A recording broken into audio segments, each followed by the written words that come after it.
Thank you for coming.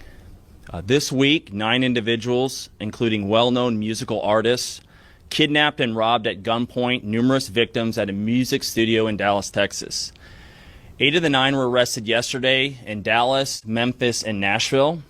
These individuals who are charged and arrested include Lontrell Williams Jr., also known as Pooh Shiesty, Lontrell Williams Sr., Rodney Wright Jr., also known as Big 30, Kadarius Waters, Demarion Gibson, DeMarcus Glover, Corday Johnson, Darian McDaniel, and Terrence Rogers has not been arrested yet, but will be soon. The complaint alleges that on January 10th of this year, 3 music industry professionals traveled to Dallas for a scheduled business meeting. Lontrell Williams Jr. arranged this meeting purportedly to discuss the terms of his recording contract with one of the victims. As alleged, once these 3 men were inside the recording studio, Williams Jr. and 8 co-conspirators, several of whom traveled from Memphis, Tennessee, executed a coordinated armed takeover. As alleged, Williams Jr. produced an AK-style pistol and forced one of the victims to sign a release from the recording contract at gunpoint. The remaining conspirators displayed firearms and robbed the other victims of Rolex watches, jewelry, cash, and other high-value items. One of the victims was actually choked by one of the defendants to the point of near unconsciousness. Man got robbed and didn't tell nobody but the law.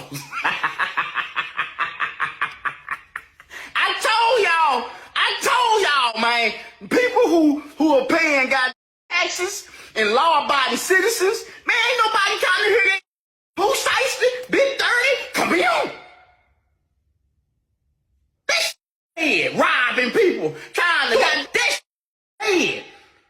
Yo, it's Big Ant, the spokesman, man. We back. Another edition of Urban Politicians TV, UPTV. Make sure you stay on your pivot at all times, man. Had to come tap in on the viral conversation on the internet of Pooh Shiesty, his pops, Big 30, and 6 others robbing Gucci Mane and 2 others once again. And other people caught wind of it. You know people was going to weigh in and give their opinions. And you know 50 Cent most definitely had to throw something up as he posted right there earlier this morning the photos as they was releasing. Because yesterday it was just Pooh Shiesty Pops who home had got raided supposedly. But then it started to break. So he threw this up and said, what the F is going on here? Then he threw up the clip y'all just watched right there from WFAA Channel 8 out of Dallas and said, hey, stay tuned this week to this week's episode of Who Told Them That? LOL. Insinuating that somebody most definitely gave them something for them to have that type of information. Then he threw up this clip that y'all just watched of Bubba Dub doing this comedy skit where he said, hey, man, Gucci Mane ain't talked to nobody but the feds and the police. And 50 Cent put in the caption there and said, huh?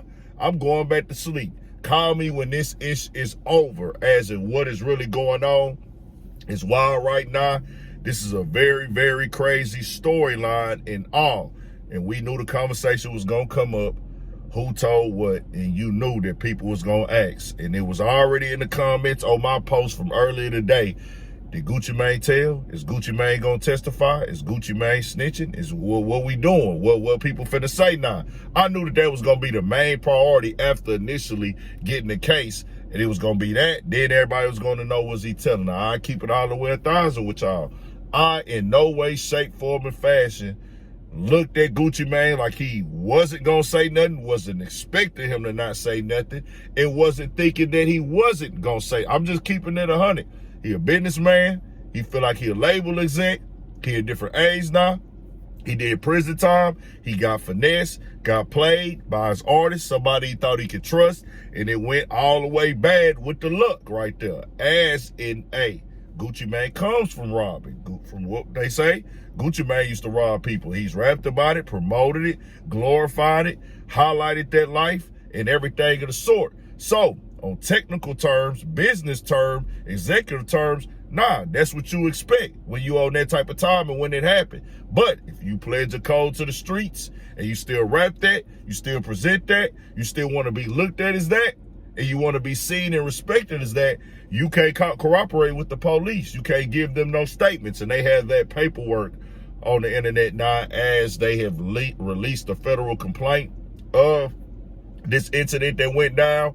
And this is right here got to be one of the craziest stories that I've seen in a while in the rap game, bro. Just when you thought it couldn't get no crazier, 2026, nothing but been controversy, chaos, confusion, and conflict, and confrontation, and y'all know the rest that we call with that capital C situation.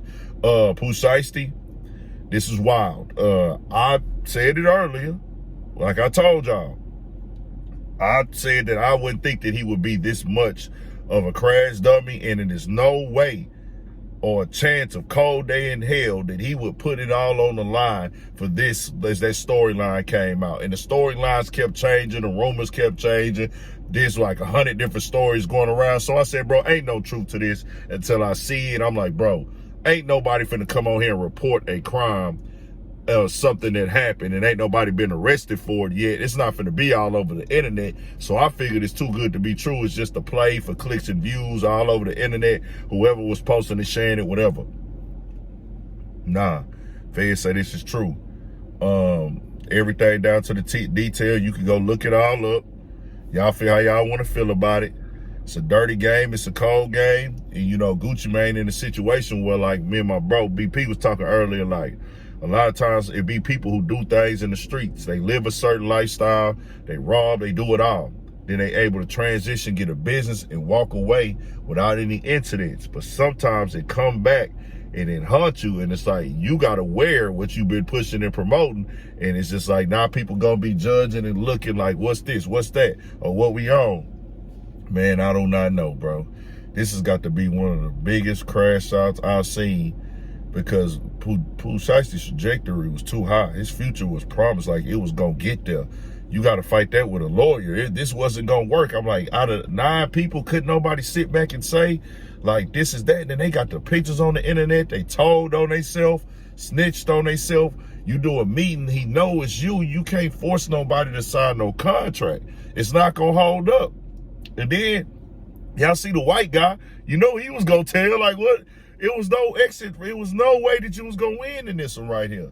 But I'm going to still say innocent until proven guilty in the court of law.